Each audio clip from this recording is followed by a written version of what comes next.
Bagfuel, baby. I remember when I signed G-Eazy, everybody laughed. They laughed when I signed the white boy. Word. They laughed at first, but it wasn't funny, you know what I'm saying? After they realized, like, yo, this guy's doing 6,000 CDs without one radio record. I remember that we were the first to learn that, yo, it's nothing to take away from radio. We started, I don't need that first. We started seeing a whole different thing. We was the one to see Wiz Khalifa when he was just at Warner, nobody understood. And it took this A&R lawyer, Z Element, come talk to me, show me something. Yo, downstream, bingo, put out Black and Yellow, bingo. Without radio. Without, just going. We just knew it. That guy was signed at Warner, like they didn't know what to do. Because he had the first record. He had the first record, then they shelved him. Yeah, he had Youngin on his grind. Yeah. And that's when we sat down with Punch, he had did the remix to give him a Brooklyn vibe. Gotcha. But that's what I'm talking about when being an A&R is your gut. You know what I'm saying? Like, you know, somebody brings something to me and tell me, and I know how to react on it, because I just got to see it. Because I understand it, because this guy was doing 1,500 seats and everything, and I've had artists with records on the chart. I can't do 300 seats. So I'm like, yo, so I started seeing the world changing quick. So I jumped into that game, and that's when I got into the whole G-Eazy understanding, yo, it's not just about the charts and records. It's more to it. You know what I'm saying? Mm-hmm. We know how to build the fan base up from a whole different level. You know what I'm saying? And that's what I try to explain to everybody, because everybody wants to be an A&R until you get that position and realize you can't do it. You realize because you thinking it's a fun job. All I gotta do is be in the studio and do I get to be with rappers and I'm traveling and they're gonna know me. 80% of it is a numbers game, a psychology game, and on top of that, and if you don't hit a certain number, these people are not gonna renew your contract. That's why I see these guys come and go. And that's what I've always fought for. Like, yo, us as we don't surround and uplift and protect like the way they do. You know what I'm saying? They don't protect the younger guys. You know what I'm saying? I'm so proud. Every young executive right now you see in the game is a dude that me and my team has touched. Tunji, Dash, you could keep naming them. Brooklyn Johnny, all these guys. You know what I'm saying? These are all dudes that umbrella. Yeah, that we've touched. That, you know what I'm saying? I'm talking about, like, I'm the dude who signed the LEP boys when everybody was scared to death. You know what I'm saying? I'm the dude who signed Maino and everybody was scared to death. He showed you so much love. Yeah, and I proved to the world that, you know what I'm saying, like, yo, I could take a dude, you know what I'm saying? Like, and just to him too, he doesn't get enough credit. You know what I'm saying? At a time in New York when there was nothing really happening, people don't realize. Even before, not take away, before French's reign, Maino put out records. The first New York artists at the time, they say nobody was selling. A guy, when we put up that high hate and all the above, like, people don't get it. People don't. That was a moment. Yeah, people. So I sit there literally, you know what I'm saying, to have him and 80 come to me, and all I saw was dudes who come from a whole different lifestyle, who had a vision and a plan. So my job is, yo, to help them. You know what I'm saying? I didn't do it because of this, and that, because at first everybody was scared to death to work with him. You know what I'm saying? But scared to work with Maino? Yeah, at first everybody was, like, yo, we don't know this. That's when he was my man. Yo, that's why he told you. Let me tell you how people. So I've known Maino 16 years. Yeah, people are such suckers. They actually thought at one point that like motherfucking niggas was extorting me. No, these are my friends. Yeah. You can't extort Gene Nelson. That don't happen. It don't happen. It never happened. You know what I'm saying? Like, people thought that. I did. Yo, me and G signed Maino, number one, because number one, I thought he was dope. And number two, my man 80. Number three, I wanted to show Atlantic, watch it. I could take something from scratch and something that nobody believes in and make it happen.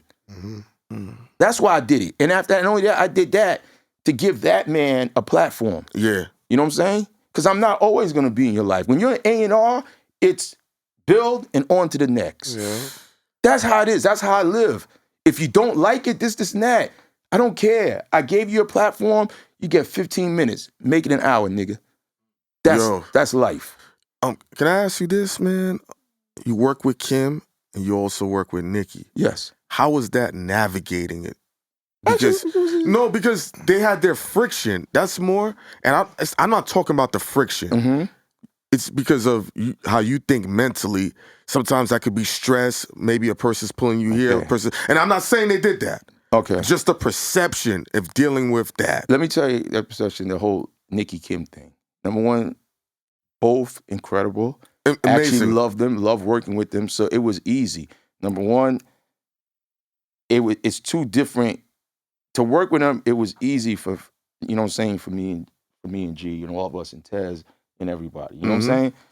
Because, like I said, Kim, no matter what they differ about, Kim is still a blueprint of every, you know what I'm saying? Yeah, what every female rapper is. And then Nicki was great enough to take that blueprint and make it her own blueprint and go to a whole different level. So they're both two different people, but I understood both their angles, where they come from. So that's why that's the synergy. I could work with her and then go work with her and understand it. And at the same time, also, I gotta give credit out due to what Deb and Fendi did. You know what I'm saying? To build her up. When we came in, we just took her to the whole other level.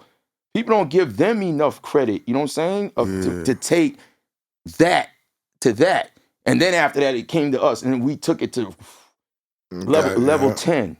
And once again, and Kim was great, working with great, loved her on her own. Not every day is a good day with anybody or any artist. And one thing I always say, to me, even with Nicki to me is a better rapper than certain dudes. Yeah. You know what I'm saying? That monster verse. That was we don't need. Let's not talk about that verse. Jesus, because you already know how I feel about Nicki. She from Southside, just like me. You know what I'm saying? So everybody think I'm biased. You know what I'm bro, saying? that's the one time you ain't biased. Over Nicki in general, but the monster verse is my most classic verse from her. Yes. Period. Yeah, well, every artist has that moment. It's the breakthrough moment. That moment was hands down. She caught a body on that. Yes, but that's the moment that introduced the world to, you know what I'm saying, Nicki Minaj, and then it's what you do after. And she delivered. Oh, she delivered? Yeah. Delivered, you know what I'm saying? She dropped a meteor. Yeah, like, you know, moment for life, all that stuff, you know what I'm saying? And a lot of people do not understand that. And that's why I could go from Kim to Nicki, to Lotto, to this, that. I completely understand the whole female rapper thing. You know what I'm saying? Yo, you are like the female rapper whisperer. Yeah, like I understand the especially in because I'm just looking at him and I'm like, oh my god, how all does these he deal? chicks. Yeah. Yo, how you not bald? No, listen, I don't know. My hairline's starting to go. You can see. It's his you temperament. could run, my nigga. Yeah. Don't do that. I lost my shit.